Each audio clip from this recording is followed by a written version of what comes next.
ಅಧ್ಯಾಯ 1. ತಪ್ಪಾಗಿ ಯೋಚಿಸುವುದೇ ಜೀವನದ ಸಮಸ್ಯೆ.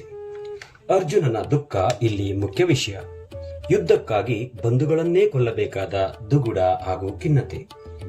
ಧರ್ಮವನ್ನು ಆಳುಗೆಡುವುದನ್ನು ನೋಡುವುದಕ್ಕಿಂತ ಅವರೆಲ್ಲ ನನ್ನ ಬಂಧುಗಳೇ, ಅವರನ್ನೆಲ್ಲ ಹೇಗೆ ಕೊಲ್ಲುವುದು ಎಂದು ಅರ್ಜುನ ಯೋಚಿಸುತ್ತಿರುತ್ತಾನೆ. ಆಗ ಕೃಷ್ಣ ಅರ್ಜುನನಿಗೆ, ಅರ್ಜುನ, ಈ ಯೋಚನೆ ತಪ್ಪು. ಧರ್ಮವು ಈ ಭವಬಂಧನಗಳಿಗಿಂತ ಹೆಚ್ಚು. ತಪ್ಪಾಗಿ ಯೋಚಿಸುವುದರಿಂದ ತಪ್ಪಾದ ತೀರ್ಪು ಹೊರಬೀಳುತ್ತದೆ ಎಂದು ವಿವರಿಸುತ್ತಾನೆ.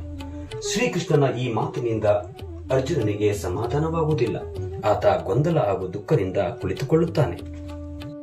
ಅಧ್ಯಾಯ 2. ಸರಿಯಾದ ಜ್ಞಾನವೇ ಎಲ್ಲಾ ಸಮಸ್ಯೆಗಳಿಗೆ ಅಂತಿಮ ಪರಿಹಾರ. ಕೃಷ್ಣನು ಅರ್ಜುನನಿಗೆ ಅವನೆಲ್ಲಾ ದುಃಖದುಮ್ಮಾನ ಸಮಸ್ಯೆಗಳಿಗೆ ಅಜ್ಞಾನವೇ ಕಾರಣ ಎಂಬುದನ್ನು ತಿಳಿಸುತ್ತಾನೆ. ಭೀಷ್ಮನಿಂದ ಹಿಡಿದು ಯಾರೊಬ್ಬರ ಆತ್ಮಗಳನ್ನೂ ನಾಶಪಡಿಸಲಾಗುವುದಿಲ್ಲ. ಹಾಗಾಗಿ ಅವರೆಲ್ಲ ಶಾಶ್ವತವಾಗಿರುತ್ತಾರೆ. ಯುದ್ಧವನ್ನು ದೂರವಿಡುವುದರಿಂದ ನಿನ್ನ ಧರ್ಮವನ್ನೇ ದೂರವಿಟ್ಟಂತಾಗುತ್ತದೆ. ಅದು ಪಾಪಕಾರ್ಯ. ಹೋರಾಡದಿದ್ದರೆ ಆತನೊಬ್ಬ ಏಡಿ ಎನಿಸಿಕೊಳ್ಳುತ್ತಾನೆ ಎಂದು ಎಚ್ಚರಿಸುತ್ತಾನೆ ಶ್ರೀಕೃಷ್ಣ.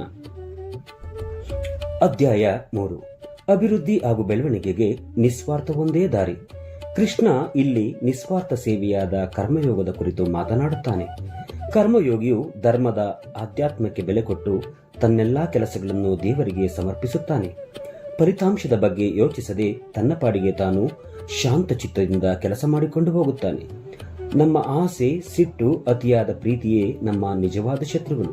ಇವು ನಮ್ಮನ್ನು ಸ್ವಾರ್ಥಿಗಳಾಗಿಸಿ ಶಾಂತಿಯನ್ನು ಕಸಿದುಕೊಳ್ಳುತ್ತವೆ ಎಂದು ತಿಳಿಸುತ್ತಾನೆ. ಅಧ್ಯಾಯ 4. ಧರ್ಮ ಸಂಸ್ಥಾಪನೆಗೆ ಭಗವಂತ ಅವತಾರ ಎತ್ತುತ್ತಿರುತ್ತಾನೆ. ಧರ್ಮಕ್ಕೆ ಹಾನಿಯಾದಾಗ ಭಗವಂತನು ಸಜ್ಜನರನ್ನು ಕಾಪಾಡಿ ದುರ್ಜನರನ್ನು ನಾಶ ಮಾಡಲು ಪ್ರತಿಯುಗದಲ್ಲಿ ಭೂಮಿಯಲ್ಲಿ ಅವತರಿಸುತ್ತಾನೆ ಎಂದು ಕೃಷ್ಣ ವಿವರಿಸುತ್ತಾನೆ. ಅಷ್ಟೇ ಅಲ್ಲ, ಭಗವಂತನ ಈ ಜನ್ಮ ರಹಸ್ಯವನ್ನು ಅರಿತವರು ಮೋಕ್ಷಪ್ರದರು ಎಂದು ತಿಳಿಸುತ್ತಾನೆ. ಅಧ್ಯಾಯ 5. ಅಹಂಕಾರದಿಂದ ಹೊರಬಂದು ಫಲದಾಸ ಇಲ್ಲದೆ ಕರ್ಮ ಮಾಡು. ಏಕೆ ಕರ್ತವ್ಯ ನಿಭಾಯಿಸುತ್ತಲೇ ಫಲದಾಸ ಇಲ್ಲದೆ ಸನ್ಯಾಸಿಯಂತಿರುವುದು ಎಂದು ಅರ್ಜುನ ಪ್ರಶ್ನಿಸುತ್ತಾನೆ. ಇದಕ್ಕೆ ಕೃಷ್ಣನು, ನಿಜವಾದ ಕರ್ಮಯೋಗಿಯು ಫಲಿತಾಂಶದ ಬಗ್ಗೆ ಯೋಚಿಸದೆ ಫಲವನ್ನು ದೇವರಿಗೆ ಬಿಟ್ಟು ತಾನು ಕರ್ತವ್ಯ ನಿಭಾಯಿಸುತ್ತಾನೆ. ಈ ಮನಸ್ಥಿತಿಯಿಂದಾಗಿ ಆತ ಸ್ವಯಂ ನಿಯಂತ್ರಣ ಸಾಧಿಸಿ ಅಹಂಕಾರದಿಂದ ಹೊರಬರಬಲ್ಲ ಎಂದು. ಅಧ್ಯಾಯ 6. ಧ್ಯಾನ ಸಾಧಕನಿಗೆ ಕರ್ಮ ಸಾಧನೆ ಸಾಧ್ಯ. ಧ್ಯಾನದ ಕುರಿತು ಇಲ್ಲಿ ಕೃಷ್ಣ ಹೇಳುತ್ತಾನೆ. ಧ್ಯಾನವನ್ನು ಅಭ್ಯಾಸ ಮಾಡುವವನು ಏಕಾಂಗಿಯಾಗಿ ದೇಹವನ್ನು ಮನಸ್ಸನ್ನು ಬಿಗಿ ಹಿಡಿದು ಮನಸ್ಸನ್ನು ಪರಮಾತ್ಮನಲ್ಲಿ ಕೂಡಿಸಿಕೊಂಡಿರಬೇಕು. ಪ್ರಯತ್ನದಿಂದಲೇ ಇಂದ್ರಿಯಗಳನ್ನು ಮನಸ್ಸನ್ನು ಗೆಲ್ಲಬೇಕು ಎನ್ನುತ್ತಾನೆ. ಅಧ್ಯಾಯ 7. ನೀನಾರು ಎಂದು ತಿಳಿದುಕೋ. ಧ್ಯಾನ ಮಾಡುತ್ತಿರುವುದರಿಂದ ನಿನಗೆ ನೀನು ಯಾರೆಂಬುದು ಅರಿವಾಗಬೇಕು. ಜ್ಞಾನಿಯು ನನ್ನಲ್ಲಿ ನೀಲನಾಗುತ್ತಾನೆ ಎಂಬ ತತ್ವವನ್ನು ಬೋಧಿಸುತ್ತಾನೆ. ಅಧ್ಯಾಯ 8. ಪ್ರಯತ್ನ ಬಿಡಬೇಡ. ದೇವರ ಧ್ಯಾನದಲ್ಲಿ ಪ್ರಾಮಾಣಿಕವಾಗಿ ತೊಡಗಿರುವವನಿಗೆ ದೇವರು ಸಿಕ್ಕೇ ಸಿಗುತ್ತಾನೆ. ಪ್ರಯತ್ನ ಬಿಡಕೂಡದು ಎಂದು ಹೇಳುತ್ತಾನೆ. ಅಧ್ಯಾಯ 9. ದೇವರ ಧ್ಯಾನದಿಂದ ನನ್ನ ಸೇರಬಹುದು. ಈ ಜಗತ್ತೆಲ್ಲ ಕಣ್ಣಿಗೆ ಕಾಣದ ನನ್ನಿಂದ ತುಂಬಿರುವುದು. ಈ ಎಲ್ಲಾ ವಸ್ತುಗಳು ನನ್ನಲ್ಲಿಯೇ ಇರುವುದು, ಆದರೆ ನಾನು ಅವುಗಳಲ್ಲಿ ಇಲ್ಲ. ಯಾವ ಜನರು ತಮ್ಮ ಆತ್ಮವೆಂದು ನನ್ನನ್ನು ಧ್ಯಾನ ಮಾಡುವವರೋ ನಾನು ಅವರ ಯೋಗಕ್ಷೇಮದ ಹೊರೆ ಬರುತ್ತೇನೆ ಎನ್ನುತ್ತಾನೆ.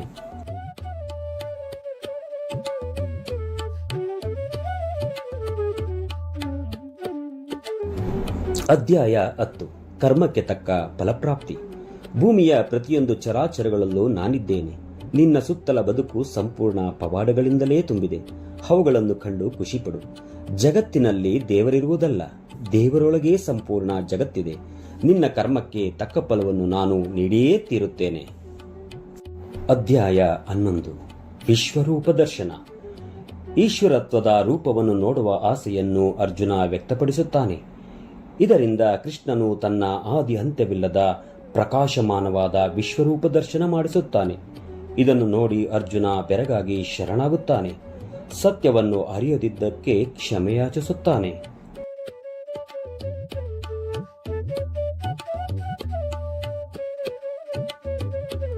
ಅಧ್ಯಾಯ 12. ವೈರಾಗ್ಯದಿಂದ ಧ್ಯಾನಿಸುವವರೇ ಯೋಗಿ. ಯಾರು ಭಗವಂತನಲ್ಲಿ ಹೆಚ್ಚು ಪ್ರೀತಿಯನ್ನಿಟ್ಟು ವಿಶ್ವರೂಪವನ್ನು ಧ್ಯಾನಿಸುತ್ತಾ ಉಪಾಸನೆ ಮಾಡುವರೋ ಅವರು ಹೆಚ್ಚಿನ ಯೋಗಿಗಳು. ವಿವೇಕ ವೈರಾಗ್ಯಗಳಿಂದ ಅವನ್ನು ಅಭ್ಯಾಸ ಮಾಡಬೇಕು. ಅದು ಕಷ್ಟವಾದರೆ ಭಗವಂತನ ಪ್ರೀತ್ಯರ್ಥವಾಗಿ ಕರ್ಮಗಳನ್ನು ಮಾಡು. ಅದೂ ಕಷ್ಟವಾದರೆ ಕರ್ಮಗಳ ಫಲಗಳ ಬಯಕೆಗಳನ್ನೆಲ್ಲ ಬಿಡು ಎನ್ನುತ್ತಾನೆ. ಅಧ್ಯಾಯ 13. ಮಾಯೆಯಿಂದ ಕಳಚಿಕೊಂಡು ಭಗವಂತನನ್ನು ಭಜಿಸು. ಈ ಬ್ರಹ್ಮಾಂಡವೇ ಒಂದು ಮಾಯೆ. ಇವೆಲ್ಲದರ ಸೃಷ್ಟಿಕರ್ತ ಬ್ರಹ್ಮನಾಗಿದ್ದು ಅವನು ಪ್ರತಿಯೊಂದು ಅಣು ರೇಣು ತೃಣಕಾಷ್ಠಗಳಲ್ಲೂ ನೆಲೆಸಿದ್ದಾನೆ.